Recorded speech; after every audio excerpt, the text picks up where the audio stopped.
Right, we're rolling there, right? Fire away. Okay, ready? Okay. Quick update on the fluoride campaign. I assume all of you know about the fluoride campaign.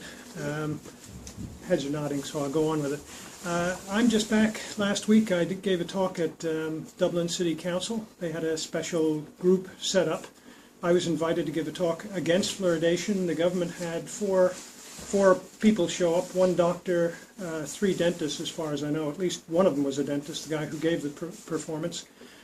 They gave their talk, and it became very clear that they didn't answer any of the questions that people had on their minds. This all stemmed from one councillor in Dublin City Council, the head of the council. His name was Burns, who wrote a letter to the health board stating his concerns, the fact that he had read a lot of things about the side effects, nothing had ever been mentioned to him, and his children were drinking the water, and he wanted to know whether he should take them off the water. And he wanted proof that this stuff was safe, and that some studies had been done. None of that information was given to the councillors on that day. They did a presentation, and they said nothing about side effects. They just talked about groups around the different countries who said it was perfectly safe. That's all they did. Then it was my turn to get up. I started off with the precautionary principle of medicine, just for anybody that doesn't know what that is. In medicine, if there's a risk at all, if there's even one study that proves harm, then you can't go ahead with that drug. You can't feed that to people. So if there's a risk at all, if in doubt, keep it out. That's the simple version of the precautionary principle of medicine. So all medicines have to go through that procedure, where if you put a medicine forward, it goes to the Medicines Control Board. If they find studies that prove it harmful, even animal studies, human studies, they can't put the drug out to the community. So I started off by explaining that principle to the council, and then I read from the Environmental Protection Agency's Union of Scientists. The group of their union have put out a statement saying that their research over the body of evidence over the past 11 years has found a causal link between fluoridation, bone pathology, neurological damage, thyroid impairment, and it goes on like that, cancer, all the way down to lowered IQs, and a particular concern of lowered IQs in children. That came out from the Environmental Protection Agency in Washington, from their union of scientists, of which I think there's 1,200 scientists in that union, or in the EPA headquarters in Washington. So that I started off with that, and then I went to the NRC report, because up on the wall, the government didn't tell anybody about the NRC report. It's the biggest single study that has ever been done in the history, done by the American federal government. And they were asked by the EPA to do a study on side effects. And they took 4 years to do it, or 3 years to do it. They got 12 different scientists, doctors from different, like a pediatrician, a regular GP, and so on, and a biochemist. And they got them all together. And they spent 3 years going over every study that had ever been done. And at the end of it, they did up a 600-page report, which came out in 2006.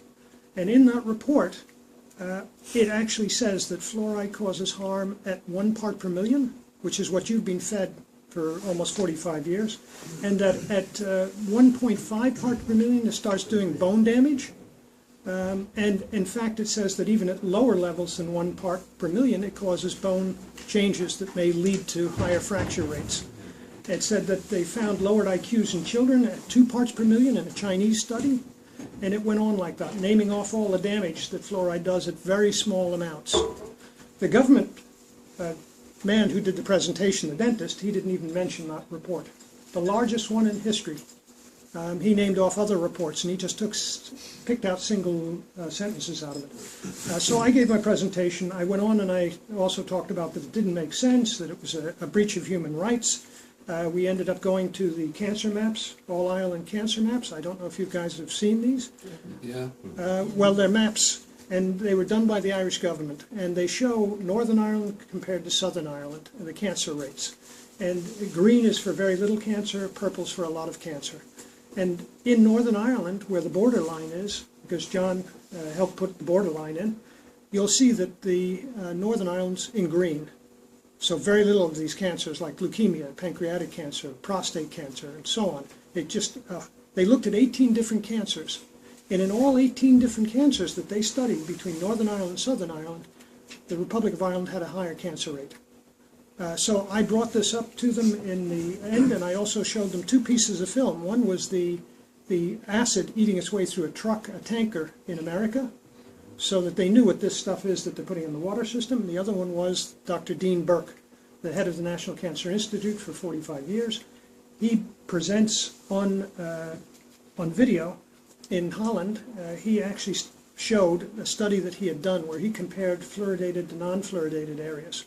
And the 10 largest cities, fluoridated, and the 10 largest non-fluoridated cities, and year by year. And the year before fluoridation started, they all had the same cancer rate. But no sooner had fluoridation started than the cancer rate started to go up in the 10 fluoridated, and it kept going up.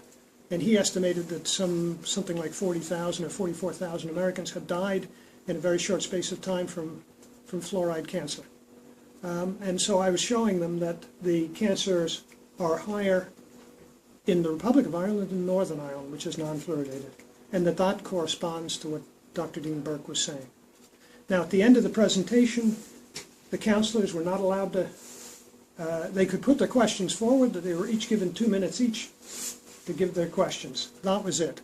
The government wasn't forced to answer them, and in fact, the government hadn't answered questions that they had been given 3 weeks beforehand. And that's what the counselors showed up hoping to get answers to, and there was no answers there for them. So that's really what took place at that council meeting. But off of that, there is a magazine, a music magazine called Hot Press.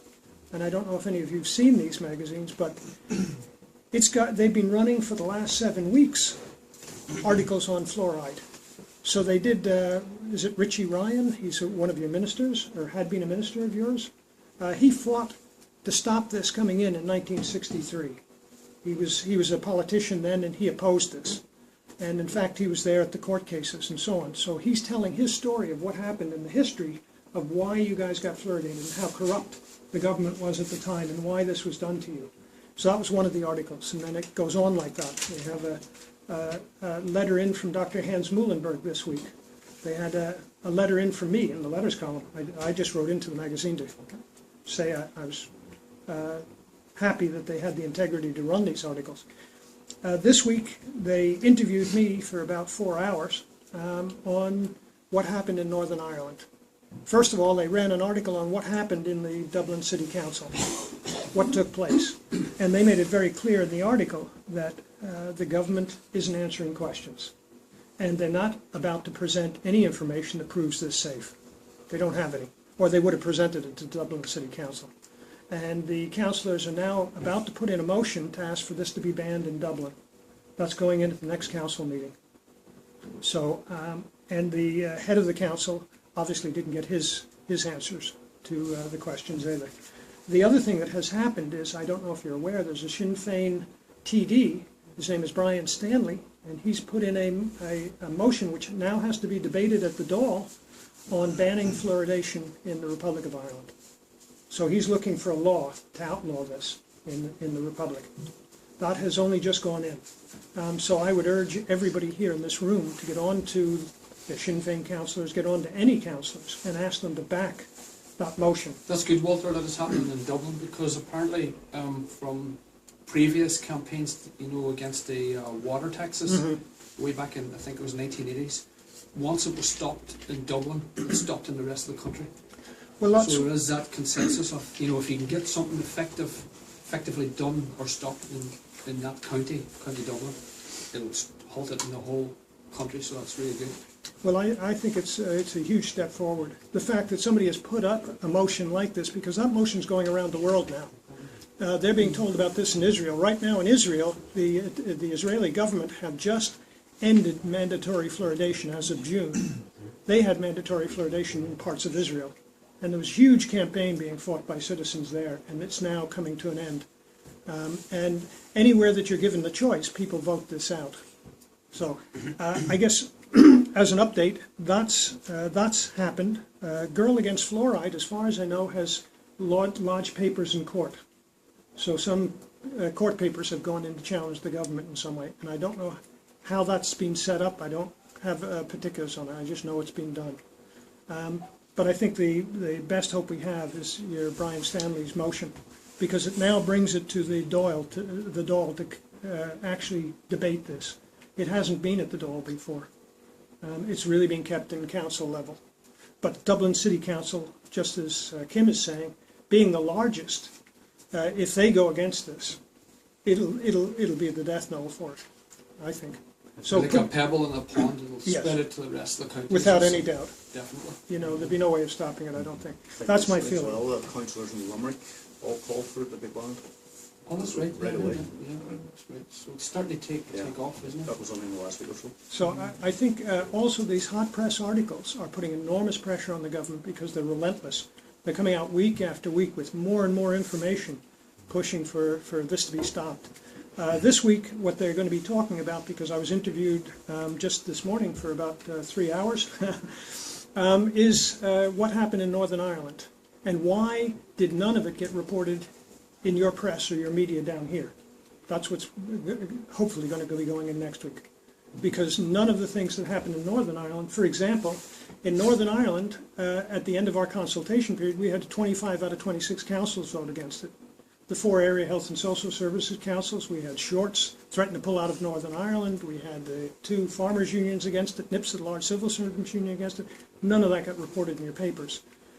And at the end of the 3-month consultation period, everybody was dead set against this. We had to form a coalition of councils against fluoridation in order to threaten to sue the government to stop them. Because once they'd asked the council's opinions, and all the councils said no, the government said we're going to do it anyway. So we formed a coalition of councils in order to confront them with the power of the councils.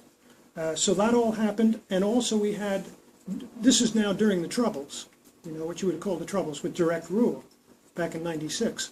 And we had Sinn Féin and we had the DUP, which is Ian Paisley and Jerry Adams, who disagreed on absolutely everything except fluoridation.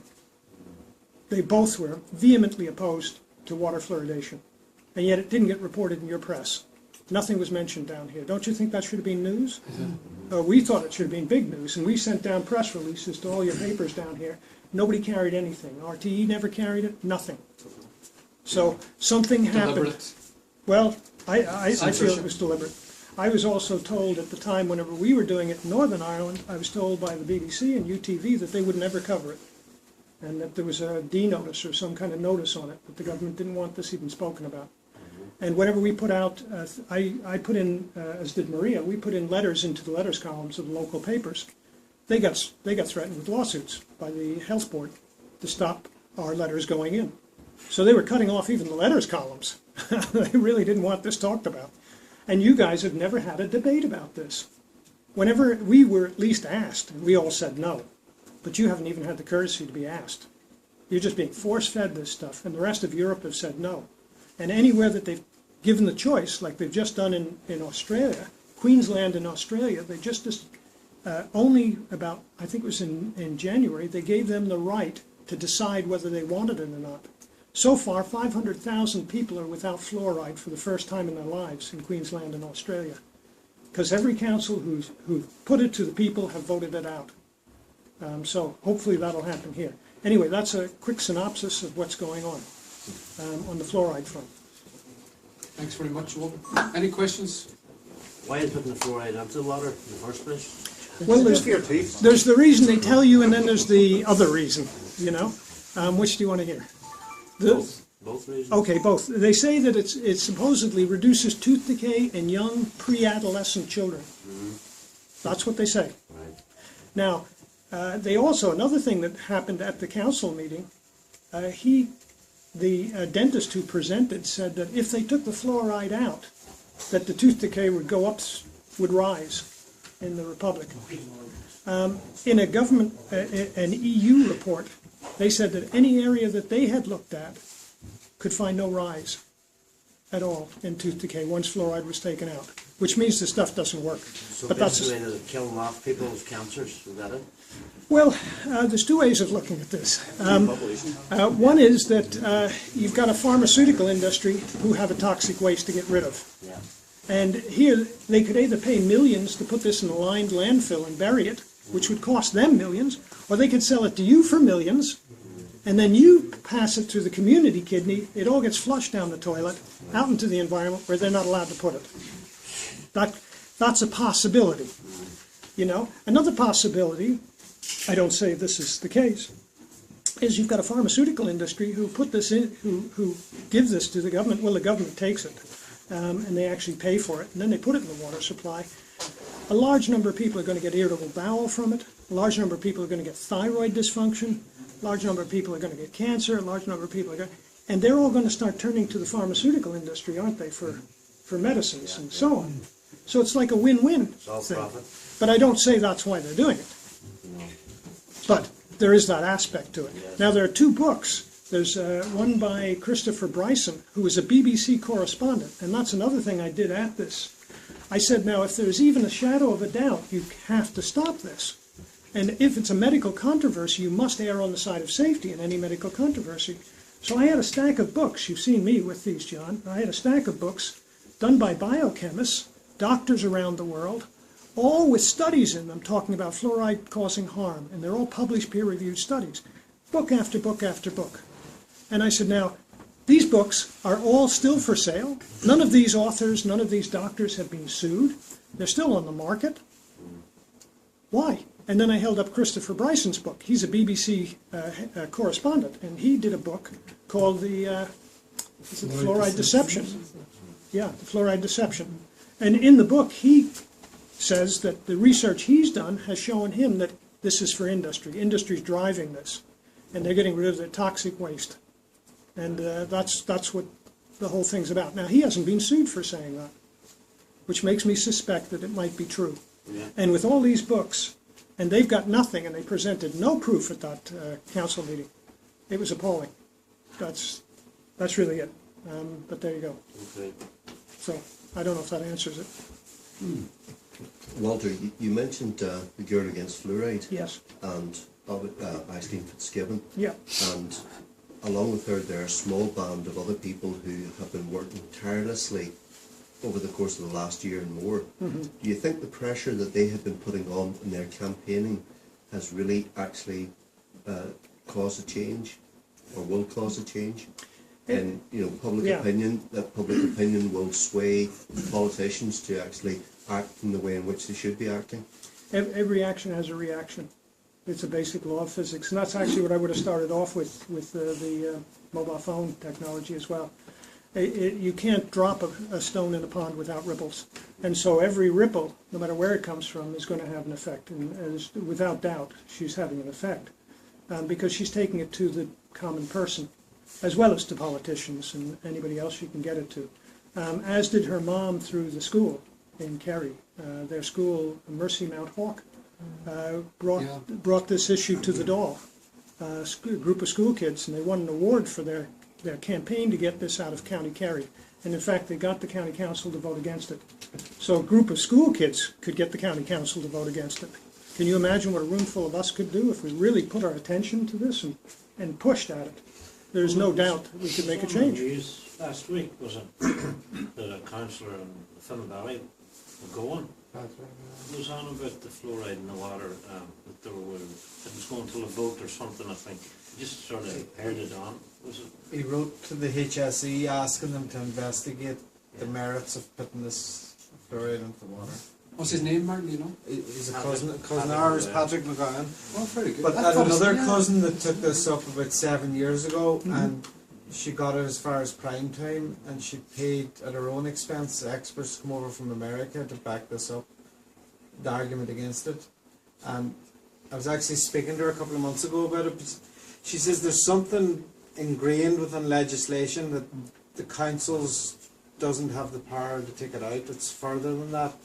And what you said about Kerry there, does Kerry have fluoridation? Yes.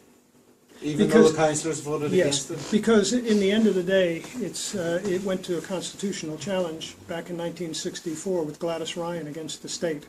she was maintaining that she should have the right over her own body to choose whether she had this drug or not. The state found in favor, of course, by the state, you know. So really the courts found in their favor, not put this into your constitution in some way. So it needs to be challenged, and that's why the doll is the only hope you have, because this Stanley motion, if it gets through, then that will change it. It has to be from the doll. It has to be changed from the doll. So even if Dublin votes against it next month, that doesn't say it's banned in Dublin? No, but I'll tell sends you, out a message. it'd be very hard to override it, because you've now got the biggest council, which represents the biggest population group in Ireland, saying no. If that happens, they're in serious trouble. That's why I would say put pressure on now to your local councillors to get on to their councillors in Dublin. And the other thing I would ask for too, or something I would say, is that in Northern Ireland right now, we have the numbers to vote a law in Northern Ireland banning this. And I have presented this now to a number of what we would call our version of TDs, which are MLAs in Northern Ireland. I've asked them to write a law to ban this in Northern Ireland. So I would say, if you have any local Sinn Féin councillors or local Sinn Féin TDs, ask them to put pressure on the ones in Northern Ireland from their own party. Because we have the vote. We actually have the numbers now. We've got enough people to vote this out and actually get a law in Northern Ireland. Is that in the event that it comes into Northern, because it's non-fluoridated at the minute? It's non-fluoridated at the minute. But you want to ban it I want to ban it. to stop even the possibility of it coming back? Is Absolutely, because what happens is, which is happening now, I mean, Aisling is having to fight this on her own. She's fighting this off her own money. I'm fighting this off my own money. Why are private citizens every so many years having to fight these campaigns to try and stop a government which is hell-bent on putting chemicals in our water system against our European rights? So as that happens, I'd like relief from this.